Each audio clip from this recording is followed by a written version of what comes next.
Alright guys, well I'm back today with another video about your first handgun. This may be the first time you're going to the range or first time you're shooting a handgun, so I want to talk about the basic functionality of some type of semi-automatic handgun or some type of revolver. This is actually a police trade-in revolver, chambered in .38 Special from AIM Surplus, and this is also a police trade-in semi-automatic Glock 17 or Glock 22 from AIM Surplus with some custom laser engraving from Heavy Armor Division. I'm going to talk about semi-autos with and without safeties, as well as revolvers and their function. Now I've already talked about safety and how to keep yourself safe with your brand new handgun that you might have just purchased, so make sure you check out that video before or after this one, but the safety is a critical component. We're not going to be talking much about it here, more of just overall function of a semi-auto and a revolver so you know what you're doing when you go to the range for the very first time. For the purpose of this video, I may break a safety rule to show you guys what not to do. The entire time though, the guns are either completely unloaded or I'm using some type of snap cap, which is a dummy round, and no other live rounds are present.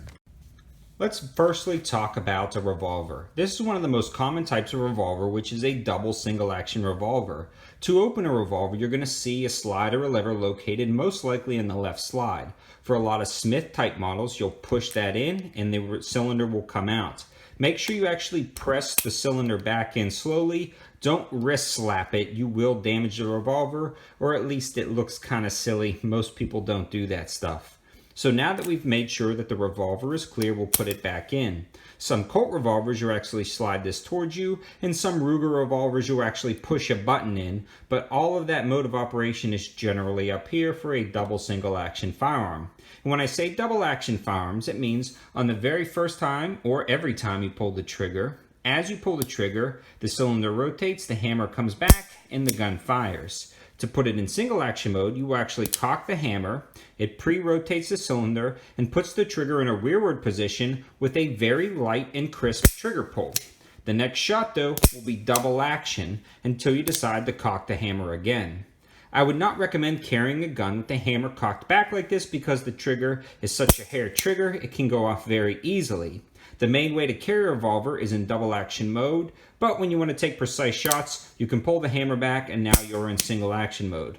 That is the basic functionality of a revolver, and the only other thing I can actually think about talking about is once you're done, you push this rod right here and this will eject the shells. And that is the basic function of a standard revolver.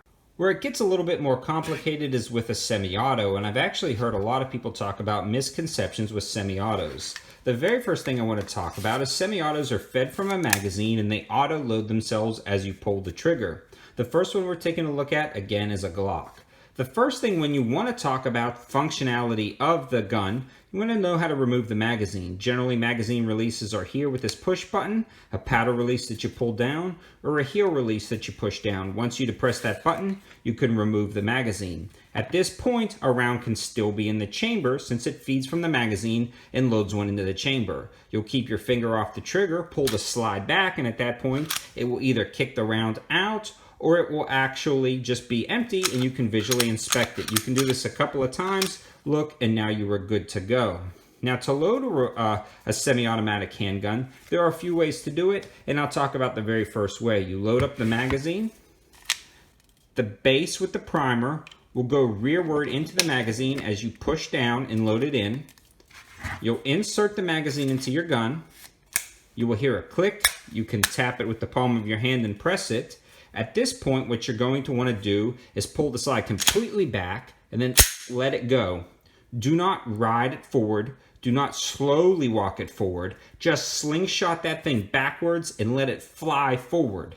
Sometimes it's counterintuitive and new shooters want to kind of ride the slide home, but you will create malfunctions. At this point, you have rounds in the magazine and you have a round inside the chamber itself. So even if you remove the magazine, the gun is still loaded and can fire. So make sure you understand that.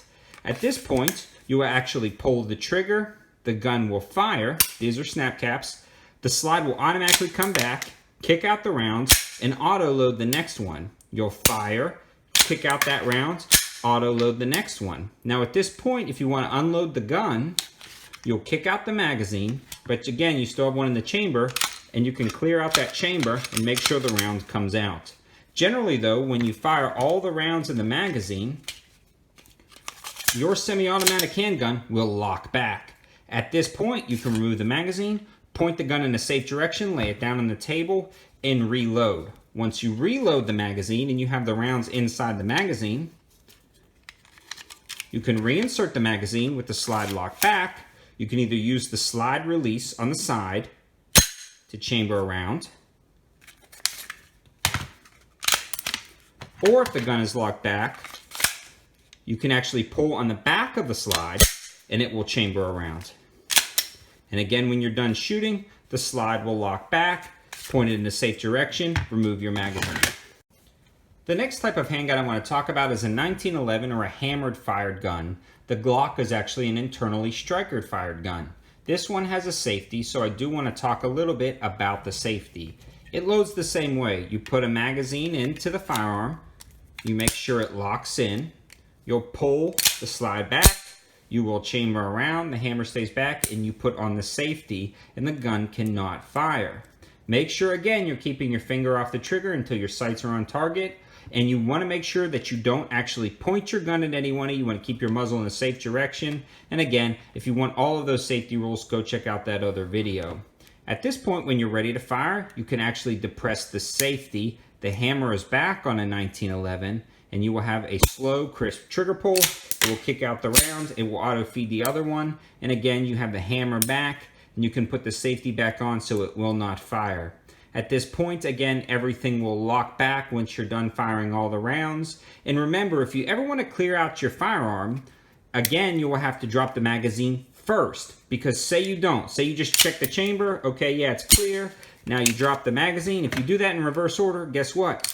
You guys still have a live round in there. So make sure you drop the magazine first, then clear it out with the magazine beside you. Visually inspect a few times that it is clear. And the only real difference about this handgun over the Glock is the fact that you have a safety to actuate independently, and most of the time the safety will only go on when there is a round in the chamber, something to consider.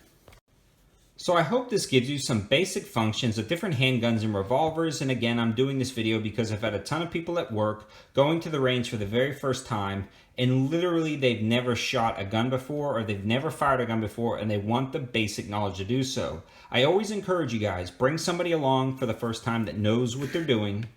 And also, make sure you ask questions. Watch that safety video for sure, because there's a lot of things they talk about when going to a public range that you may make a mistake, get somebody hurt, killed, or kicked out of the range at the very least. So make sure you watch the safety video. If you have any questions about function, please leave them in the comments below. Thanks for watching, guys. Have a good one.